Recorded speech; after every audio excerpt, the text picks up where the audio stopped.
بسم اللہ الرحمن الرحیم. خاتون حضرات، میں بھی آپ کی طرح محبت اور عقیدت کے شیرے سے بھرا ہوا انسان ہوں. مجھے اللہ سے بہت محبت ہے، اس کے رسول صلی اللہ علیہ وسلم سے بہت عقیدت ہے. مجھے بڑی آرزو سے اللہ کے گھر جانے کی. اچھا، وہاں جا کے ظاہر ہے جب پہلی دفعہ آپ کی نظر پڑتی ہے اللہ کے گھر پہ تو بہت انسان بے قابو ہو جاتا ہے، آنسو رکتے نہیں ہیں. وہاں تو ایسا شاندار وقت ہوتا ہے کہ آپ خانہ کعبہ کو دیکھتے رہتے ہیں تو وہ بھی عبادت ہے. عبادت کچھ بھی نہ کریں، صرف دیکھتے رہیں تو بھی عبادت ہے. مکہ بالکل اور طرح کی جگہ ہے اور مدینہ منورہ بالکل مختلف جگہ ہے. مکہ اللہ کا گھر ہے، مدینہ منورہ اللہ کے رسول صلی اللہ علیہ وسلم کی جائے آرام ہے، ان کا شہر ہے. جب میں مدینہ منورہ پہنچا تو کئی گھنٹے میرے قدم مشرقی پہ دروازے پہ جاتے تھے، اندر مجھے لے کے نہیں جاتے تھے. میں باہر گھومتا رہا، کبھی وضو خانے میں نیچے چلا گیا، وضو کیا، پھر آیا. ہمت نہیں ہو پا رہی تھی اندر جانے کی. وہ جو کیفیت ہے کہ ہم اللہ کے رسول صلی اللہ علیہ وسلم، ہم نے ان کو دیکھا نہیں ہے پر ہم سارے ان سے اتنی محبت کرتے ہیں، ہم ان کے سامنے شرمندہ نہیں ہونا چاہتے. ہم حوض کوثر پہ ان کے ساتھ بیٹھنا چاہتے ہیں، ان کے ہاتھ سے پانی پینا چاہتے ہیں، پر وہ جو اندر ہماری کمی، کوتاہی اور کجی ہے وہ ہم کو جینے بھی نہیں دیتی. تو جب کافی دیر سارے دروازے گھومنے پھرنے کے بعد پھر میں ایک دروازے پہ آیا اور بالآخر میں اندر داخل ہونے میں کامیاب ہوا تو اس دروازے کے ساتھ جو پہلا پلر تھا میں اس کو پکڑ کے کھڑا ہوا. پھر میں نے وہاں نفل پڑھے. میرا خیال زندگی میں جیسے موم پگھلتی ہے اور جلتی ہے وہ والی حالت تھی.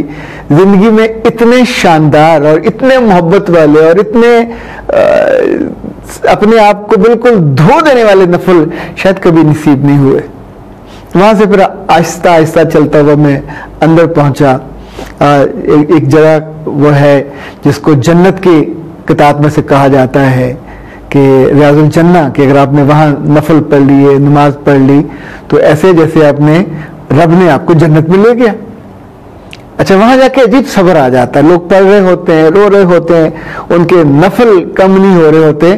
تو میں نے وہاں جا کے بڑے صبر سے، تحمل سے ویٹ کیا. باری آئی، پھر میں نے جلدی جلدی مزہ لیا جنت کے اس ٹکڑے کا اور پچھلے آنے والے کو باری تھی. اچھا، میں چونکہ پاکستانی مسلمان ہوں تو میری پرورش بالکل آپ کی طرح ہوئی ہے. ہم کچھ چیزوں میں بہت سخت ہیں، لائک اس پہ ہم کبھی کمپرومائز نہیں کرتے.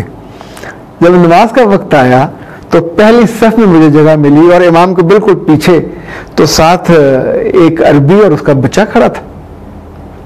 اچھا، آپ سوچیں کہ ایک پاکستانی مسلمان مدینہ منورہ میں گیا ہو، عقیدت سے وہ لتڑا ہوا، بھرا ہوا، شرابور ہو، اور ساتھ والا جو بچہ ہے وہ نیت توڑ کے کبھی اس کی شکل کو دیکھے، کبھی ادھر دیکھے، کبھی ادھر دیکھے.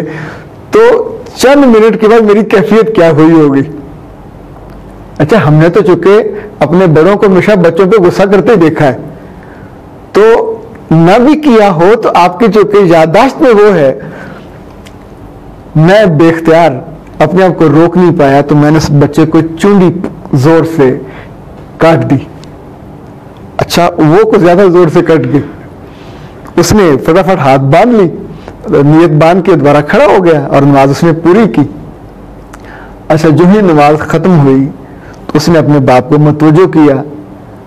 اب وہ اللہ جانے میری شکایت لگانے لگا تھا، وہ اس کو مسئلے کو کہہ رہا تھا، لیکن میرے اندر اس وقت جو خوف پیدا ہوا، میں اس خوف کا آپ سے ذکر کرنے والا ہوں.